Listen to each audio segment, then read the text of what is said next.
Hello everyone, my name is Francesca. I'm officially known as an Italian knitter and this is episode number, why am I spinning this way? This is episode number 7 of an Italian knitting podcast. Thank you for joining me. It's nice to have you here. I have for you today the usual agenda of finished objects, works in progress, some plans for the future, but I also have a small cheeky little giveaway for you, and that's to say thank you for 1,000 subscribers on this channel, which is pretty exciting. I'm very proud.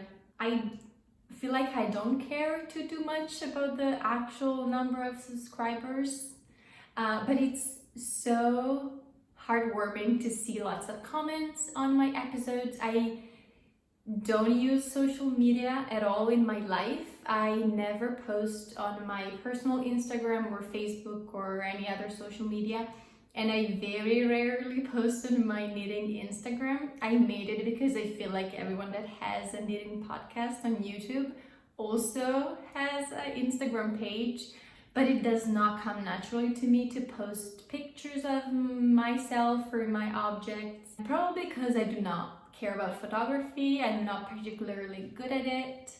I much prefer filming videos and talking to people, and I love reading your comments on my videos and I get to reply, and I love when people say, oh, you inspired me to knit this pattern, or I really want to try this yarn because you mentioned it.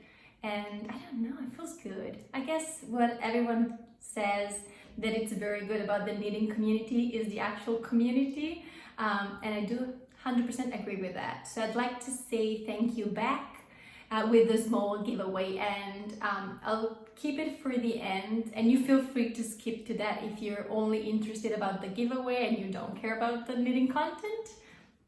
Feel free to do that. Not offended in the slightest. Cool. The first finished object, I keep spinning this way. Why? I'm not centered. The first finished object I have for you today is the Whitmoor Sweater. The pattern is by Amy Lowden, and you've seen this in my previous podcast episode. I think I was almost done. I definitely was done with all the yoke, the lace part. Maybe I was on the stockinette in the round, which is again one of my favorite parts of sweaters in general, because you get to watch TV or do other stuff, talk to people at the same time while enjoying your knitting. And I really enjoy the addictiveness of the yoke and the lace situation. I have not done lace before, other than maybe a couple of small shawls that I've knitted a few years ago. So this kind of is my recent reacquaintance with the lace motifs, and it's so addicting to knit. The front and back of the sweater are exactly the same. There's no short row shaping at the neckline, so you can wear it either like this way, or I can kind of flip it around, and it doesn't matter because the neckline is exactly the same, everything is the same. And I will actually wear it always on with this side facing you, because I have a small mistake at the back. I missed one of these yarn overs, and so there's a little area of the sweater which is kind of plain instead of having the eyelets. I showed it in my last podcast. Maybe I can show it again. Dun, dun, dun. As I mentioned last time, no one usually watches my back in a literal way. I work from this office, this room in my house. Husband doesn't care about knitting and would never notice that mistake, so I'm okay with that. I did notice a few rows after making the mistake, so I didn't feel confident enough to kind of fix the mistake in any way, so I just left it there. The designer has you put lots of stitch markers around each of these repeats, and so that really helps making you notice some mistakes you might have done, and so then you're just able to think back a few stitches and you fix whatever mistake you had introduced. But for example, for that specific missing yarn overs, the stitch count was still correct at the end of the repeat. And so kind of even with lots of stitch markers, I was distracted and kind of didn't notice that.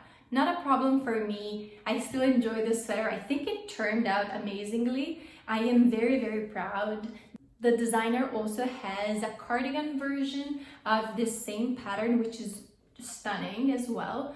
However, I am not going to be bothered to knit lots of cardigans at this point in my life. I do not like to purl long rows in the back of the cardigan.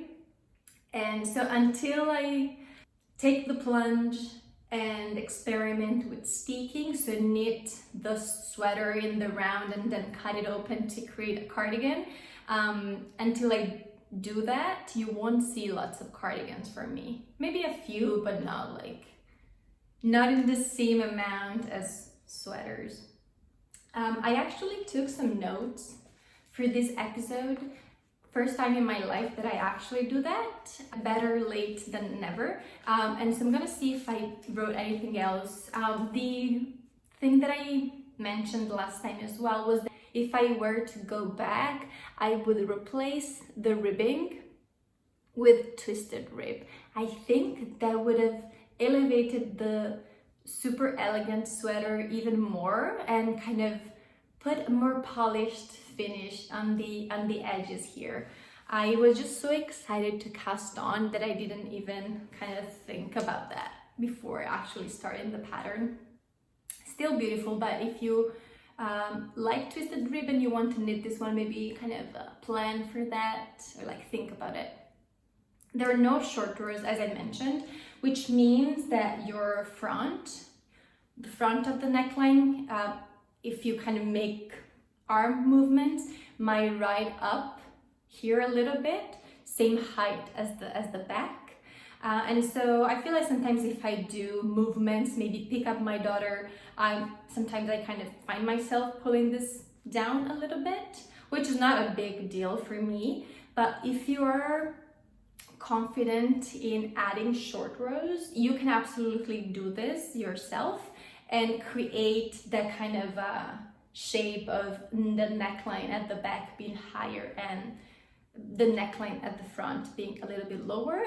I didn't want to mess with the stitch count. I don't feel confident yet to add short rows to patterns that don't have short rows, especially if then they have like fancy motifs like these ones. But if you are, please go ahead and it will kind of create an even better fit for you. There are a good amount of projects on Ravelry that have details on how knitters have done that. So maybe take a look at that if you feel like you like short rows in your garments. Otherwise, I think this fits pretty well and I'm happy with the fit. I knit this in Sandnes Garn Sunday plus Sandnes Garn Tynn Silk Mohair in the color Almond. And that was a package, like a set that I got from Stricke.it website. That was for a discounted price. It was 51 euros and I used the vast majority of it. I think I had a little bowl of the Sunday, but the mohair is completely done. They had a little bit of a different yardage. That's why I finished the Tynn Silk Mohair and not the Sunday. But yeah, I was able to knit size extra small, and I think this is the minimum ease that I'd like on a sweater. And so I calculated this yardage, or I guess meterage, that I'd use, and that's 814 meters. I do not know how many yards that is. I'm gonna just guess 890 yards. I'll put it here just to see if I was right or not, but I feel like now I found out that 814 meters is the minimum amount of yarn that I absolutely need for a sweater with 21 stitches per 10 centimeters gauge, which is the vast majority of sweaters that I knit. This is kind of still, it's not oversized, but it is comfortable. Sleeves are a good length for me. So I feel like in the future, if I were to find discounts, or just when I want to pick up an exact amount of yarn without overbuying, I think this is the meterage that I'll need. I'm very happy I did the math, because I always just overbuy and I have leftovers most times. So I feel like now this experiment led me to know the minimum meterage I'd like to buy next time for a similar sweater. And for reference, I'm pretty petite. I wanted to say I'm pretty short, but I feel like petite elevates it a little bit more. I feel like saying petite makes it sound cooler. I'm petite, I'm not short. I am 5'4", which is I think 162 centimeters. Yeah, I consider myself petite, and I'm usually able to knit a size extra small or small in many patterns and find it very, very comfortable. Cool, I think that's it regarding this sweater. 100% recommended. Maybe look through the projects on Ravelry to see modifications that people have made, maybe the ribbing, maybe the short rows to elevate the neck. That's it. Really enjoy that. The second finished object that I have is actually underneath this sweater, so hold on and I'll do a little switcheroo. Here I am. So my next finished object is the ripple bralette, which turned into a ripple fitted camisole. I have a cardigan on top because I feel like I don't want to show like my bare arms and everything like that. I don't know. But yeah, this is a ripple bralette by Jessie Maed Designs. I am also wearing a sport bra underneath this because I cannot yet tell if you can see my nipples through this camisole or not, just to make sure. I didn't want to risk that, and so you see also like additional straps. So this yarn is Drops Safran in the red clay color, which I love, and it comes from leftovers of my Skagen tee, which is all crumpled up. And that's a shirt that I knitted bottom up, and I have a knitting vlog for if you'd like to see that. But yeah, I had lots of leftovers, and then I actually started this ripple bralette, which was supposed to be just a bralette, so kind of stopping at your kind of rib cage. But since I had more yarn, I didn't want to stop it, so I kind of just lengthened the body, and so it is truly like a camisole length.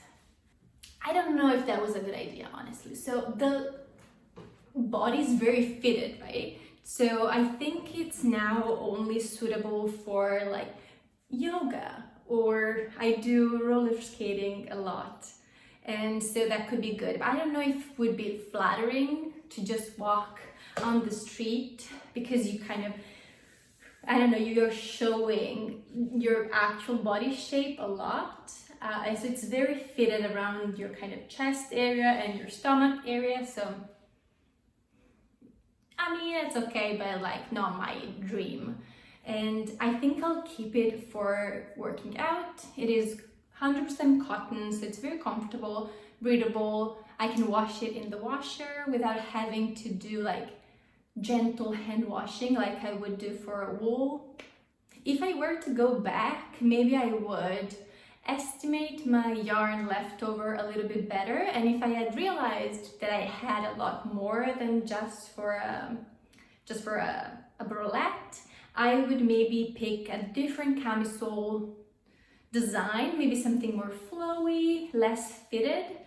Jessie Maed Design actually has a ripple camisole, which I think is what I should have gone for. And I'm sure it's kind of a similar pattern and similar instructions, but with more ease. Or I could have used the Ripple Bralette pattern, but add maybe a repeat or so. So add a little bit more circumference. I don't know, I have mixed feelings. I need to sit on it a little bit, but for now I will use it for yoga in my house. And since I'm by myself in my house, or I guess my family is here, I can get away with no bra underneath, and it's plenty of support for my very small boobs. And I don't care if my nipple shows a little bit. That's it. By the way, on top I am wearing cardigan by PetiteKnit. It's called something jacket. I'll put the name here, I forgot, I'm sorry.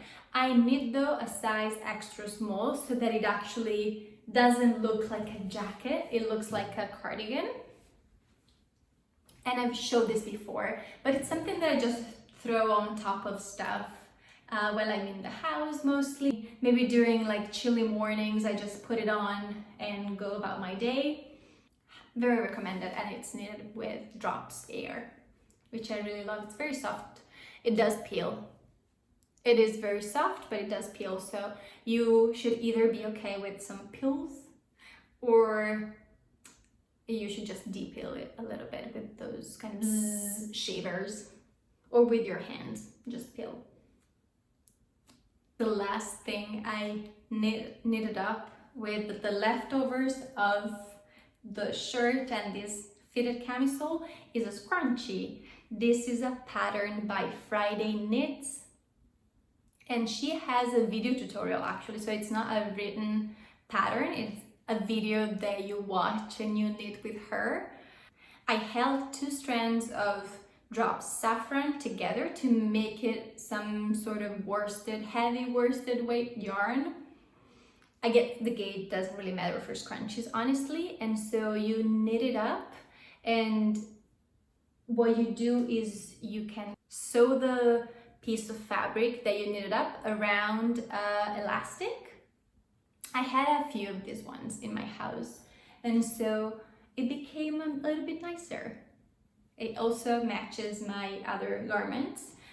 I don't know if this will hold very well because I have pretty straight hair. Now they're kind of like slightly wavy because I just had a shower and I didn't like brush them or anything, but like usually they're pretty straight. So I'm not sure if this scrunchie has a lot of grab, like if it's enough to hold on to my very straight hair.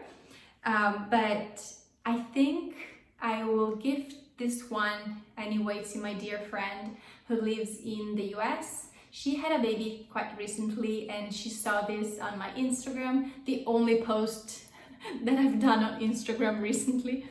And she was like, oh, I really love that color. So I feel like I'd like to put together a small package, maybe with a couple of other knitted items for her, maybe for the baby. And this could be in there too. I think this is a perfect pattern for using up scraps or leftover yarn. The bowl that I had leftover was very, very small. So I was either gonna do this or knit a coaster for my desk or also throw it away, which is totally reasonable for the very small amount of yarn that I had left. I'm not against kind of getting rid of leftovers that way. But I feel like if I had in the future kind of similar amounts, this is perfect. I have a few more of these very simple bands, which I can kind of use to knit up more scrunchies. I think this could be perfect gifts. Maybe not like a standalone Christmas gift or a gift in general, but maybe in a small package with, I don't know, tea, a candle, maybe a face mask, something like that. Anyway, very recommended. The last finished object that I have for you today is a headband. This is the grain headband. This is a pattern by Mirella Moments, and I want to say this is my purple grain headband. Purple grain, purple grain. Sorry about that. And the pattern is made up by slipped stitches, which I love. And I actually knitted a couple of these same headbands before. I have one here actually. I think you can see the pattern a little bit better on the lighter color, but it's a very, very pretty design. And Mirella Moments headbands are all free, and so you can kind of peruse and take a look and see the pattern and see which ones you like the best without having to pay for them. For example, there's one that I really love the look of, but then when I read through the instructions, it involved a cable needle, and I was like, nah, I cannot be bothered with that. So I I stuck with the pattern that I really loved knitting. I'm gonna try it on for you. And I don't wear headbands a lot, but I do wear them while roller skating or while biking, and so I feel like I can always use some extra ones. This yarn was donated to me by my mom's cousin a while ago, and I think this specific one didn't have a ball band, but from the feel of it, I think it's a blend of wool and acrylic. I don't think it's 100% acrylic nor 100% wool. I think it's some sort of blend. It's okay. It's not super soft, but I think for a headband it's kind of sturdy enough and kind of covers your ear, which is what you like from a headband. Again, I recommend, I've said this before, this is not anything new. Mirella Moments headbands are the way to go. And I didn't weight how much yarn I used, but maybe I can do it and put on the screen. But again, you could make a headband with leftover yarn. I'm gonna say maybe this is 50 grams or something similar. So maybe if you had that amount laying around, you can use it for a headband. Again, nice gift. Maybe you could gift a headband and a scrunchie in the same color. That could be cute too. Anyway, I don't know why I'm trying to give you gift ideas. It's not even close to Christmas or anything like that, and to knit the headband, I used 3 strands held together. So the pattern calls for super bulky, and the yarn that I had, I think, was either a sport or a DK.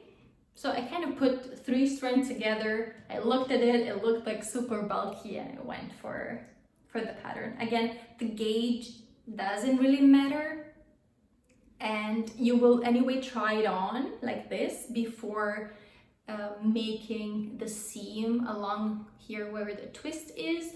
And so even if your gauge is a little bit off compared to the pattern, you will anyway try it on before seaming, so it won't become like too loose or too big just because your gauge is off.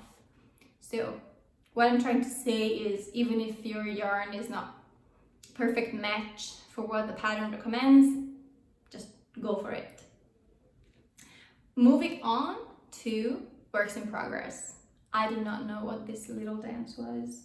The first work in progress, you've seen this before on my previous podcast episodes, I think more than one, not just the last one. It's been a while. I've been neglecting this guy a little bit, but it's okay. Now I'm giving him some love. This is the Cozy Classic Raglan sweater by Jessie Maed Designs. And I don't know if you can tell, but this is almost finished. I have, I don't know, a little bit more ribbing to do here at the bottom, but I will probably finish it today.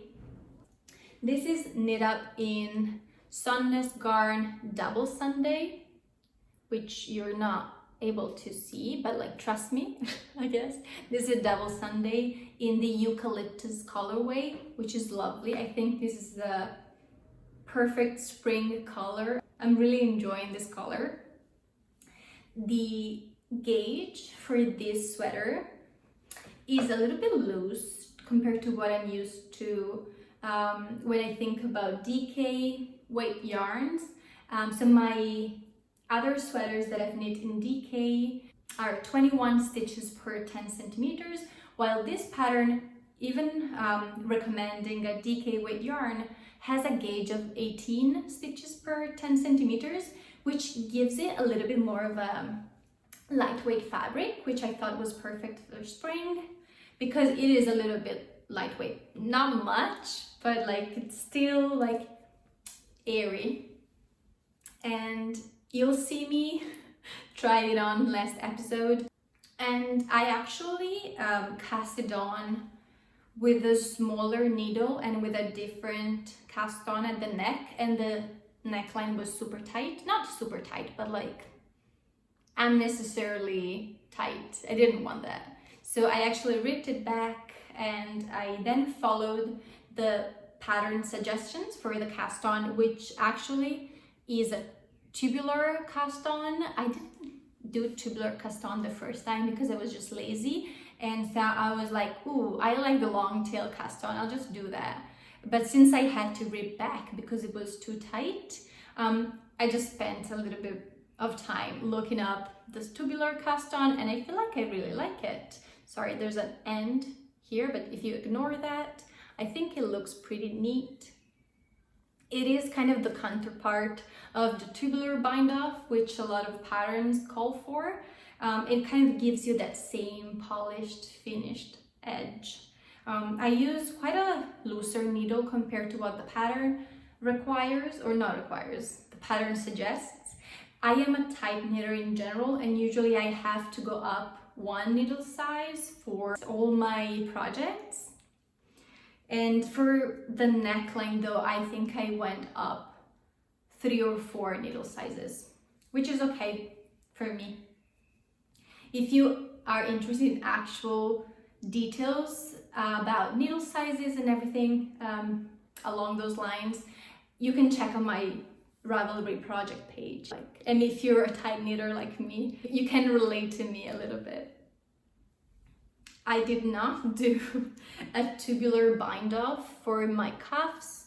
I am pretty particular about my cuffs. I really like them to be extra stretchy. I don't like any tightness around my hand or my wrist. And so I went for a very stretchy bind off, which is the one that has yarn overs before each stitch. So you do yarn over, knit, slip, 1 stitch over the other one, and then you do yarn over, purl, and slip 1 stitch. So it gives you a little bit more room. And I plan to do something similar on the bottom edge. I do not plan to do a tubular bind off. I feel like no one really looks at your cuffs with like a lot of attention enough to say, ooh, you didn't use the tubular bind off. I feel like the neckline is a good place to experiment with different cast-ons because it's very visible, it's right there. People look at this area of your body when they talk to you. But yeah, cuffs and bottom hems, I just do what feels comfortable, not what looks amazing. This might be an unpopular opinion actually. Oops. So squishy. Very looking forward to have this done probably tonight. And I think I will get some use out of it during this spring season, maybe under a jean jacket or just by itself at some point. Lovely, love the color. A little bit of a sad parenthesis regarding that work in progress is that I lost one of my needles while working on it. We were at a field in the countryside near my in-laws' house, and we were there to play with a kite, a handmade, homemade kite that my husband's father made for my daughter, for our daughter. They were flying the kite and I had my knitting with me in a bag, and at some point my daughter was kind of running around and it kind of jumped on me. We were kind of rolling around being goofy, and I think that was the moment where one of my needles came undone from the cable and kind of, I think, left me and settled on the field on the floor.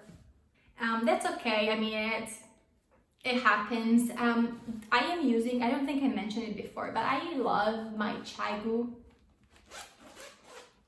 set. This is the metal set. I have cables in IKEA Ziplocs, but it's lovely. I really like it. These are very fast needles. Is that how you say? Like the yarn slips on them very easily. Perfect to kind of get stockinette done, for example, or even for lace, because the points are pretty pointy as well. You probably cannot see anything. I don't know why I'm showing this to you, but so currently I have one lonely US 6 needle, and that's 4 millimeters. So that's okay for now, because I anyway always knit in the round, so I just need one needle to be the proper size, and the other needle can just be like a size small, because anyway there's always only one needle. If you knit in the round, there's always one needle only where you actually like make loops around, and so that's the size that needs to be the proper size. The other one just needs to be a little bit smaller, and that's okay. So I'm surviving so far with just one US 6 needle. I feel like if I see this brand around and they have a US 6 pair, I will go for it. This set comes from when I was in the US, so I bought it there. I would recommend these needles very much if you're looking for a set, if you're looking to invest in a set.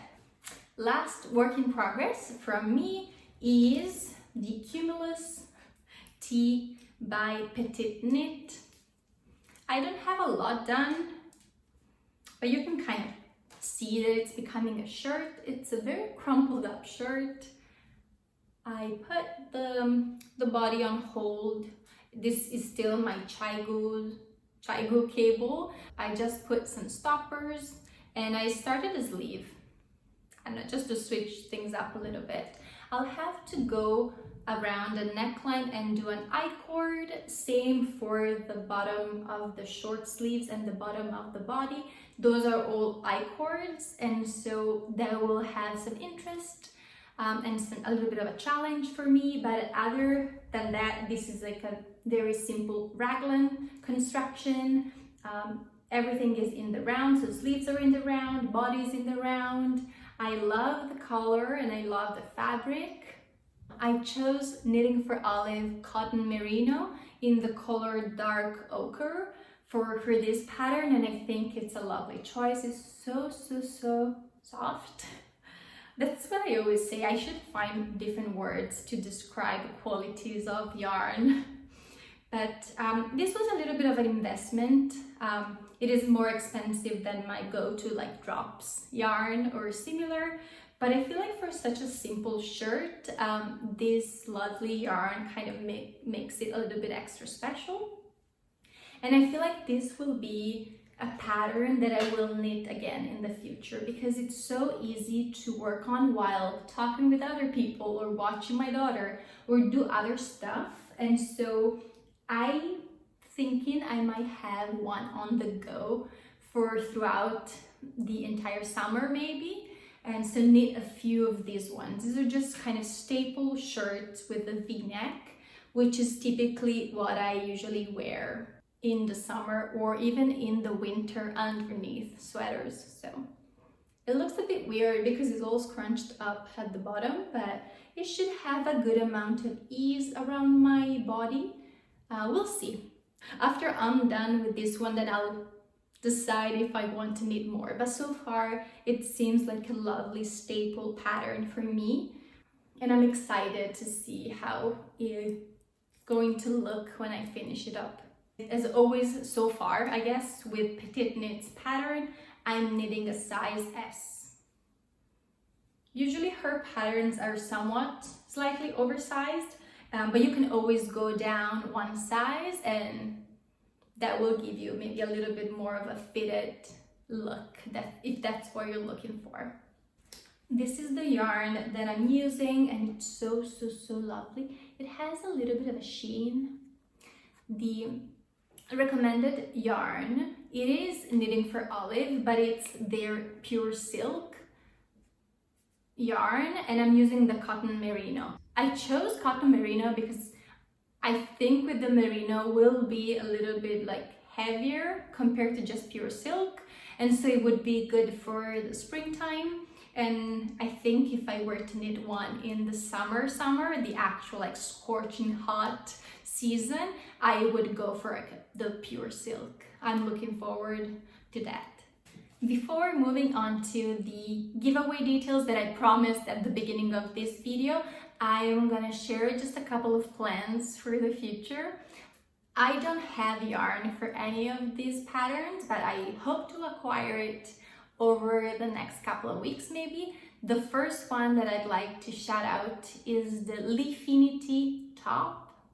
And this was 100% inspired by Martina from the We Grow Wild YouTube channel. She has a knitting podcast as well, and she lives in a beautiful place, and she's just so relaxing to watch and so inspiring as well. So I definitely recommend if you don't know her. I mentioned her when I talked about some buttons that were handmade by her that she sent me, and she's lovely. So she was talking about her leaf top, and she made a knitting vlog for the process of knitting that top, and just so beautiful. This is Aran weight yarn, and so it should go by pretty fast. However, the leaf top pattern actually is knitted in pieces and then seamed, and I do not like to knit pieces like flat pieces because then you have some purling in the back, and I don't like to seam stuff because I'm not super precise. I don't love it. So I was already planning to modify that pattern. Okay, so I will knit all the pieces together and make it like a true cardigan, so I don't have to seam. And then I was like, oh, maybe I'll go even further, and instead of knitting a cardigan style top, I will just knit it in the round, so it wouldn't have like buttons at the front. It will just be in the round. And then a couple of days after, I actually watched a podcast from Kendra from the Balanced Skein here on YouTube, and she showed that exact finished object that I was envisioning. So I thought I was gonna make all these modifications and alterations, and she was actually showing that thing that I had in my mind, and she actually said that there was a pattern from that same designer which was in the round, no seaming, I guess no knitting flat, so no purling. I was like, perfect. So I'm happy that she enlightened me about the existence of this pattern from the same designer, and so I went ahead and purchased that, and I'm excited to knit these, I think, more enjoyable version because it's just in the round.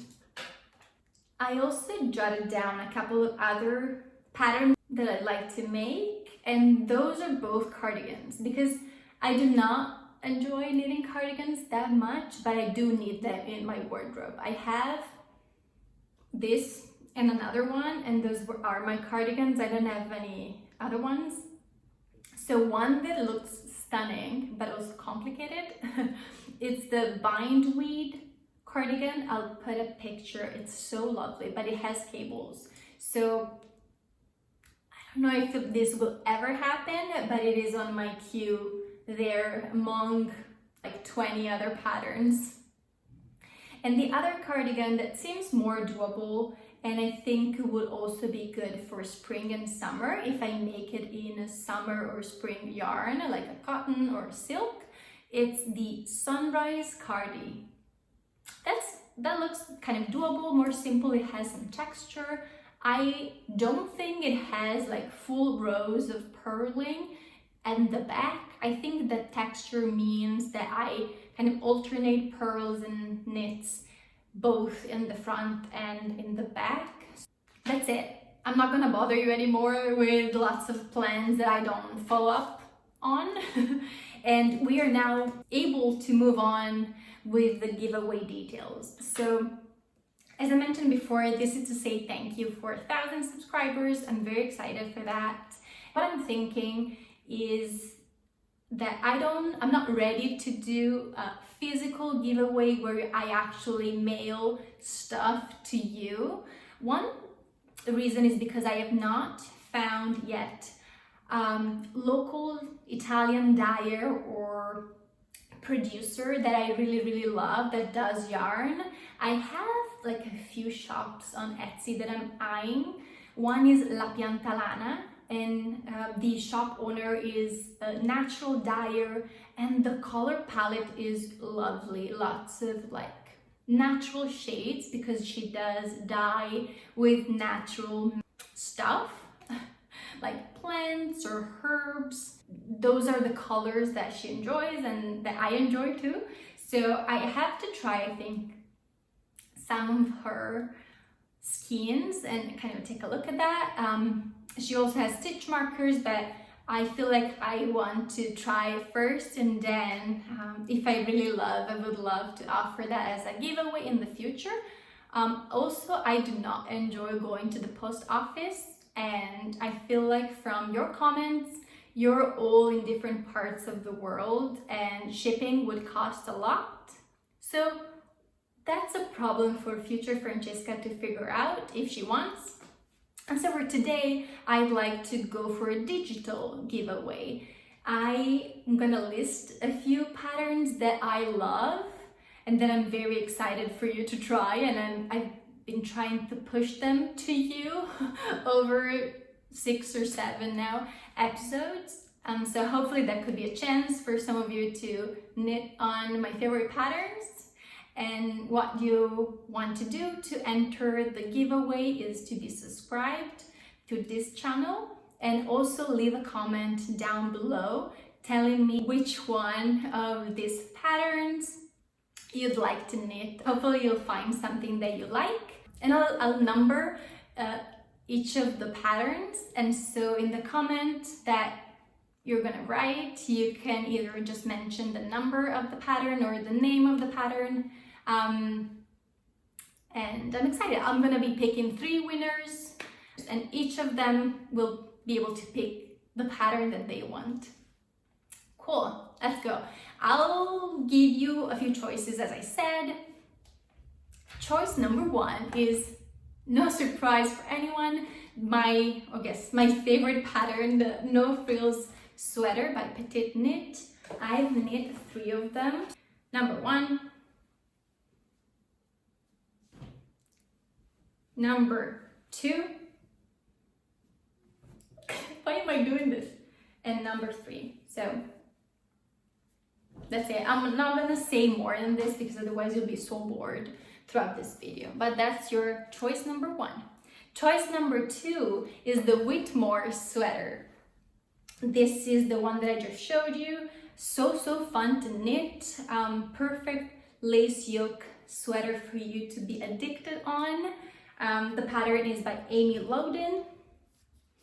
Choice number 3 is actually not a garment. I feel like this channel is it's very garment heavy and garment focused, but if you're not a garment knitter, for you I have this choice. This is a very old shawl that I knit many years ago. This is the Homestead shawl by Melanie Hoffmann. All these patterns will be linked below, so you can look and see what yarns they recommend and everything like that. Choice number 4 are the Claudia gloves or Claudia mittens by Icy Billings, and I did a test knit for these ones. These are lovely and so easy to put on and go about your day. You're biking or you're walking around. Choice number 5 is the Cumulus Tea. This is technically not a favorite of mine because it's still in progress, but I feel like this is the perfect pattern that could suit many people. And the last choice I'm gonna give you is choice number 6, and that's the Leafinity top, the one that I talked about, knitted in the round, kind of lacy and flowy with very thick yarn. and I'm looking forward to knit that. So hopefully that will become a favorite, even though it's not a favorite yet.